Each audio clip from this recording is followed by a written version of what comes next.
चीज़ मैं आपकी होल्डिंग्स को चेक कर रहा था, आपके पास होल्डिंग्स में पीआई इंडस्ट्रीज़ है, दीपक नाइट्रेट है। यानी कि मैं टॉप 5 होल्डिंग्स की बात बोलूँ तो उसमें से 2 तो स्पेशलिटी केमिकल्स की हैं और सेक्टर के हिसाब से भी आप उस पे बुलिश लग रहे हैं।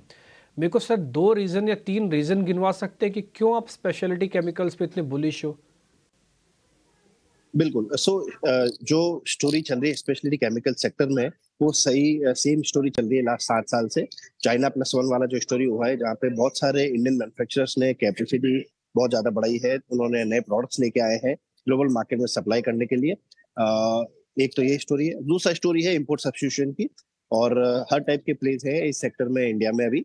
तो जो पहले वाला है, जिसमें एक्सपोर्ट काफी बढ़ रहा है इंडियन कंपनीज का चाइना प्लस वन स्ट्रेटेजी में, जहाँ ग्लोबल जो इनोवेटर्स हैं वो अपना सप्लाई चेन को काफी सेकुलर करना चाहते हैं। एक कंट्री या एक ज्योग्राफी के भरोसे नहीं रहना चाहते हैं। उसमें इंडिया ने काफी नाम कमाया है और ये चलता रहेगा। काफी कैपेक्स हुआ इस सेक्टर में, तो इसलिए हम उस पर बुलिश है। दूसरा जो इम्पोर्ट सब्स्टिट्यूशन वाला है, उसमें अगर हम देखेंगे गवर्नमेंट काफी पुश कर रही है। एक तो मैन्युफैक्चरिंग के लिए जिससे जॉब क्रिएशन हो, और दूसरा इम्पोर्ट सब्स्टिट्यूशन जिससे कि जो हमारी डिपेंडेंसी है ग्लोबल मार्केट्स पर और डॉलर पर, वो जितने हद तक कम हो सके उतना गवर्नमेंट का सपोर्ट है। तो ये दोनों का मिक्सचर स्पेशली केमिकल सेक्टर्स में काफी यूनिक है, और इसीलिए हम इस सेक्टर पे काफी बुलिश है। Okay, all right. Quite interesting view. In fact, Sushant, small cap space में इनफैक्ट आपने जो 2-3 रीजन और जो आपकी इस रिपोर्ट में हम फाइंड आउट कर पा रहे हैं वो ये कि प्रोमोटर होल्डिंग भी इन स्मॉल कैप कंपनीज में बढ़ रही है।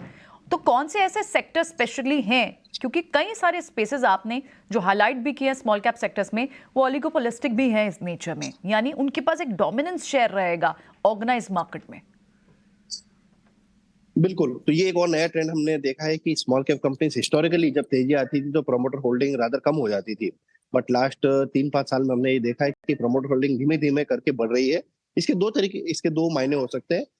एक ये कि स्मॉल कैप इंडेक्स में कंपनीज वो नई नई ऐड हो रही है जिनमें प्रमोटर्स होल्डिंग ज्यादा है, और दूसरा है कि प्रमोटर्स अपनी ओनरशिप को बढ़ा रहे हैं अपनी कंपनियों में। और दोनों ट्रेंड्स अवेलेबल हैं, दोनों ही तरह के उदाहरण हमें दिखेंगे।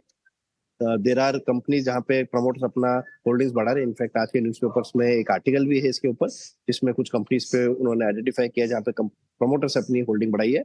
और दूसरा कि जो नए आईपीओ आ रहे हैं उसमें प्रमोटर ओनरशिप ज्यादा है और वो स्मॉल कैप इंडेक्स में ऐड हो रही है। फ्रॉम आवर पर्सपेक्टिव, जिस सेक्टर्स पे हमें अच्छा बुलिशनेस लग रहा है, जहाँ पे ओलिगोपोली नेचर है इंडस्ट्री का, उसमें काफी छोटी सारी इंडस्ट्रीज हैं स्पेशली जो स्मॉल कैप साइड में, जैसे लगेज है, स्पेशलिटी केमिकल्स में कुछ प्रोडक्ट्स हैं, या फिर टेबल वेयर है। ऐसी बहुत सारी सेक्टर्स है जो अभी बहुत छोटे हैं और आज से 15 साल पहले बहुत ही छोटे थे। और हमें लगता है कि आज से 10 साल बाद जब इंडिया 10 ट्रिलियन डॉलर इकोनॉमी की तरफ अग्रसर हो रहा होगा 1930s में, उसमें कुछ ये जो छोटे सेक्टर्स है जहाँ पे सिर्फ 2 या 3 ऑर्गेनाइज प्लेयर हैं जो 80-90% मार्केट शेयर रखते हैं, रेवेन्यू और प्रॉफिट पूल दोनों का, वो सेक्टर काफी बड़े हो जाएंगे और वहां पे इन्वेस्टर्स को पैसा बनाने के लिए बहुत अपॉर्चुनिटी मिलेगी। ये ऐसा हमारा मानना है।